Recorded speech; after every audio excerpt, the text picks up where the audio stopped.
22 kilometre সংকীর্ণ root, যার উত্তরে নেপাল এবং দক্ষিণে বাংলাদেশ, অর্থাৎ শিলিগুড়ি করিডোর, যেটিকে চিকেন নেক বলা হয়, যেটিকে বাইপাস করে বাংলাদেশের মধ্যে দিয়ে ভারতীয় রেলপথ ভারতের যে বাকি অংশ উত্তর পূর্বের দিকে সংযোগ করা হবে, এই ধরনের একটি সংবাদ গণমাধ্যমে প্রকাশিত হয়েছে।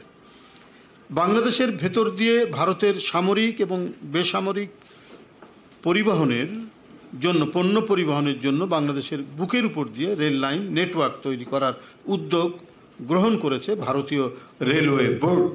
নিশ্চয়ই বাংলাদেশের ডামি সরকারের যিনি প্রধানমন্ত্রী, তার অনুমতি ক্রমে, তার ইচ্ছাধীনে প্রতিদিন যেখানে বিএসএফ কর্তৃক বাংলাদেশিদের জীবন যাচ্ছে, যারা বাংলাদেশের মানুষের মানবাধিকার ও মানবতার তোয়াক্কা করে না, তারাই যদি বাংলাদেশের বুকের উপর দিয়ে সামরিক ও বেসামরিক পরিবহন উত্তর পূর্বের দিকে ধাবিত করে, তাহলে বাংলাদেশের দুর্বল সার্বভৌমত্বের বাকি অংশটুকু নিঃশেষ হয়ে যাবে। এমনিতেই তো দুর্বল করেছে আমাদের সার্বভৌমত্বকে শেখ হাসিনা, যতটুকু সার্বভৌমত্ব আছে সেটাও নিঃশেষ হয়ে যাবে।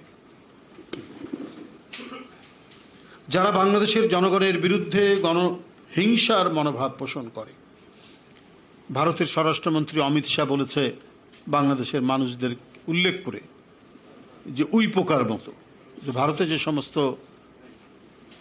মুসলমানরা আছে এরা বাংলাদেশের লোক, এরা উই পোকার সাথে তুলনা করেছেন। এই ধরনের নানা ধরনের হিংসার প্রতিফলন দেখা যায়। তো যেখানে এই যে গণহিংসা বাংলাদেশের মানুষদের প্রতি, সেইখানে তারাই যদি আমাদের বুকের উপর দিয়ে, অর্থাৎ যে শিলিগুড়ি করিডোর বা যেকে চিকেন নেক বলে, সেইখান থেকে তাদের ভূ রাজনৈতিক কৌশলগত বিভিন্ন সমস্যা আছে, ওদিক দিয়ে যে ট্রেন যায়, যে পরিবহন যায়, এটাকে সহজতর করা এবং রুটটাকে সংক্ষিপ্ত করার জন্য তারা এখন বাংলাদেশের একেবারে বুকের উপর দিয়ে রেলওয়ে নেটওয়ার্ক গড়ে তুলবে। অর্থাৎ যে কথাটি বলছিলাম, যারা বাংলাদেশের জনগণের বিরুদ্ধে গণহিংসার মনোভাব পোষণ করে, তাদের কাছে বাংলাদেশের সার্বভৌমত্বের চাবি তুলে দেওয়া হবে এই স্থাপনার মাধ্যমে। এতে একটি স্বাধীন ও সার্বভৌমত্ব দেশের যে ইন্টেলিজেন্স ব্যবস্থা, সেটি ভেঙে পড়বে। দেশের জনগণের ইচ্ছার বিরুদ্ধে বাংলাদেশের নতজানু সরকার যদি এই রেল লাইন নেটওয়ার্ক বাস্তবায়ন করে, তাতে স্বাধীন বাংলাদেশের অস্তিত্বকে ক্রমাগতভাবে মিলিয়ে দেওয়া হবে। বহুত্ববাদী প্রকাশকে অগ্রাহ্য করে ভারত এখন এক শৈলিক রাষ্ট্র, হিন্দুস্তানের চেতনায় এক সাম্প্রদায়িক আগ্রাসী রাষ্ট্রে পরিণত হয়েছে ভারত। অথচ সংবিধানে কিন্তু ধর্মনিরপেক্ষ রাষ্ট্র হিসেবে সেখানে এই কথাটি সন্নিবেশিত আছে এবং একটি সেকুলার রাষ্ট্র হিসেবে পৃথিবীর সমস্ত সেকুলার মানুষের একসময় তারা প্রশংসা পেত, এখন একেবারেই একটি সাম্প্রদায়িক রাষ্ট্রে পরিণত হয়েছে। সংবিধানে ধর্মনিরপেক্ষতা সন্নিবেশিত থাকলেও বাস্তবে প্রবল আকারে চর্চিত হয় সাম্প্রদায়িক ভেদবুদ্ধি। সেখানে রাজনৈতিক বহুত্বের কণ্ঠস্বর সেখানে ক্রমাগত স্তিমিত হচ্ছে। দেশের মানুষ জানে যে শেখ হাসিনা অনেক গোপন চুক্তি করেছেন, এখন সেই চুক্তিগুলির স্বরূপ প্রকাশিত হতে শুরু করেছে। আর সেজন্যই বাংলাদেশের বুকের উপর দিয়ে রেলওয়ে নেটওয়ার্ক স্থাপন করতে দিয়ে শেখ হাসিনা গোপন চুক্তিকেই এখন দিনের আলোতে নিয়ে আসছেন।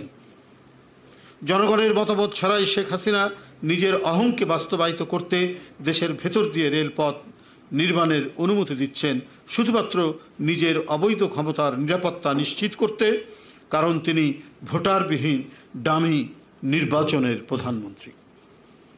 এই জন্য তার কিছু প্রভু দরকার দেশের বাইরে, তিনি তাদেরকে সন্তুষ্ট করার জন্য দরকার হলে দেশের স্বাধীনতা সার্বভৌমত্বকে উজাড় করে দিয়ে তিনি সেটা করবেন এবং সেটাই তিনি করছেন। সাংবাদিক ভাই ও বোনেরা, ব্যাপক বেকারত্ব, চরম মূল্যস্ফীতি, জাতীয় রিজার্ভের ভয়াবহ পতন, কঠিন ডলার সংকট, বিপুল পরিমাণ খেলাপি ঋণ এবং ব্যাংকগুলো খালি হয়ে যাওয়া, জ্বালানির নিশ্চয়তা ছাড়া একের পর এক ভাড়াভিত্তিক বিদ্যুৎ উৎপাদন কেন্দ্র নির্মাণ, হাজার হাজার কোটি টাকার ভর্তুকি, দেশের অর্থনীতির কোমর ভেঙে গেছে।